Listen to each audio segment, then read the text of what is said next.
Manchester City lose again, 2-1 to Aston Villa this time. A very disappointing defeat in Birmingham. It was just poor. It was a poor game. Everything was poor. Villa just looked 10 times better than City. And Villa are not a team that's in form either, and these are two out of form sides, and City once again looked like a second division team. They didn't look like they wanted it. They didn't look like they wanted to win. And it was just really poor performance from Manchester City. I have to give my credit to the players that did play well. Rico Lewis had a good game. I thought Ortega in net made a couple of crucial saves, especially the goal line clearance. But what does that tell you when your keeper's your best player? It was a poor performance from Manchester City. Everything. They just didn't look like they wanted it. They didn't look like they wanted to win. And, you got to give credit to Aston Villa. They played very well. And they came out with the 3 points. They looked like a really good team. I have to give my credit to Morgan Rogers as well, who had a terrific game. He just caused trouble in the park for City, especially for the second goal. I think he went past 3 players or something like that. And it's like, at this point, it's just like I've never seen a City team with such low confidence in there. And I don't know what's caused this. Obviously, you could say Rodri being out, but it gets to a point where there's no excuses. Only winning once in 12 games is an excuse. It's not an excuse. City need to change something. In January, maybe they need to get some players out or get some players in.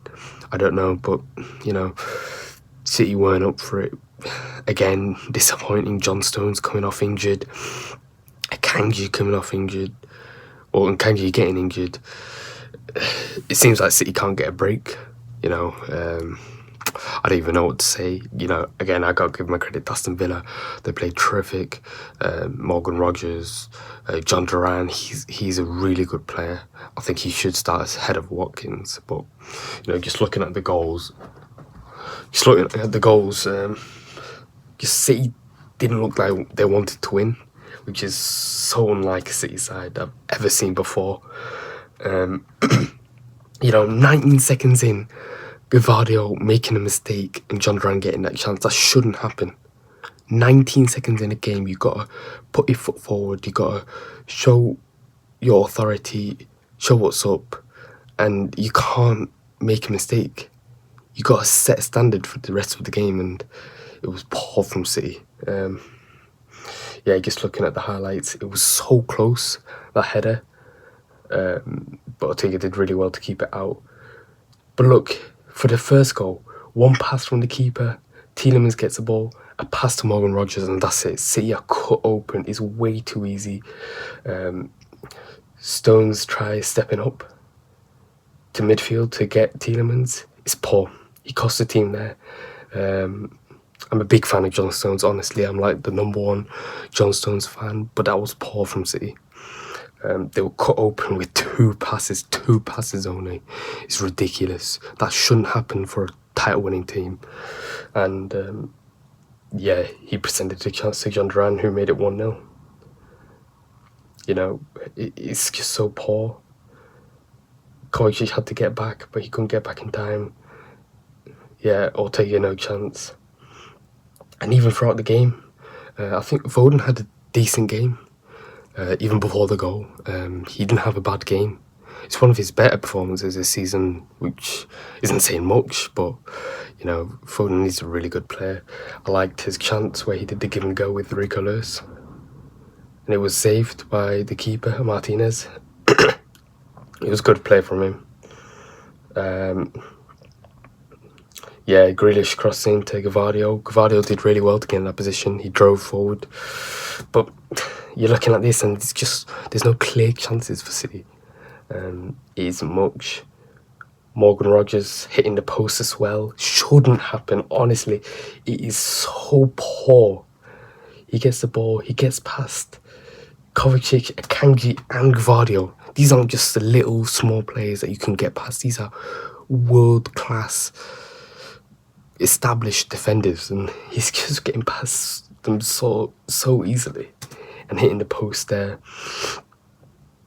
Yeah, I don't know what they were all doing there, and he made them punish. You know, his run was terrific. Gets past Kyle Walker with ease, gets past Kovacic, lays it off, and he gets in a good position. And you know, if we actually look, Gundogan should be on him for the second goal. He should be looking across and seeing Morgan Rogers. He knows he's a threat. He's a good shooter. He's a creator. He could cause some danger for City, and he just doesn't do anything. He gets it back, left foot. Yeah, Ortega no chance. It's a terrific goal. But yeah, throughout the whole game, it was just so poor from City. Honestly, for the goal that we got, it was a lucky goal. It was poor from Dina. Might have butchered his name, but he didn't do very well there. Yeah, it was a lucky goal, and also the goal in the last game against United, it was deflected cross. If it wasn't deflected, it would have gone sailing over everybody and out of play. You know, apart from the game against Nottingham, in these past 12 games or so, City haven't had chances. And defensively, I don't know, they just look like a championship team. It's just not good enough from City. It's unlike a City side I've ever seen, you know, the worst record since 2006. But even when you look at the record in 2006, it was a bunch of draws. It was 0-0s, 1-1s, and stuff like that. This is a bunch of losses. You know, you got to give credit again to Aston Villa. They are a good team, but Aston Villa weren't in form coming into this. They were coming out of 3 wins in 12 games, which is poor from them. And they just looked more hungry. They had more desire. They worked harder than City, and they got, you know, it was deserved in the end. We got to be looking at Haaland. Maybe we're going to have to drop him or something. We've got to change something. Haaland's a terrific player, there's no doubt. If the ball comes to him in the box, he'll score. He's a fantastic player, and I love Haaland. But when he's not getting the service, he's almost like he's not even there in the game. It looks like 11v10.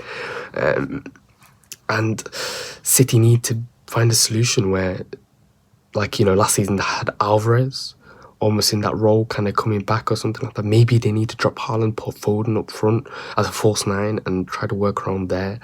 So you know, everyone's getting the ball and stuff like that. Look, I love Haaland, but in the run we're on, we can't be having a player who's just been sitting in the box and not doing anything really. He's not getting the service he would have wanted, and I don't think it's his fault at all. I think it's the rest of the team's fault. I think it's the defence fault, the midfield. But, you know, you got to be looking at him. You know, in the first half an hour or so, he got 4 touches. 4. And yeah, we've heard about this with Haaland. He gets 4 touches and 2 goals. But he isn't getting the goals, so what's he actually contributing to the team, you know? And yeah, you know, all the players, Foden as well. Foden, I think he's coming into it a little bit this season. I know, you know, still statistics say he's got 1 goal in the Premier League now, and that 1 goal was a jammy goal. But I don't think he had a bad game against United, and today he didn't have a bad game. I think he was one of the better performers with Rico Lewis and the goalkeeper. So, you know, I don't know, but yeah, that's just what I thought throughout the game. And yeah, let me know what you think down below. Please like on the video, please comment what you want to see next and your thoughts on the game. Thank you very much. Please subscribe. See ya.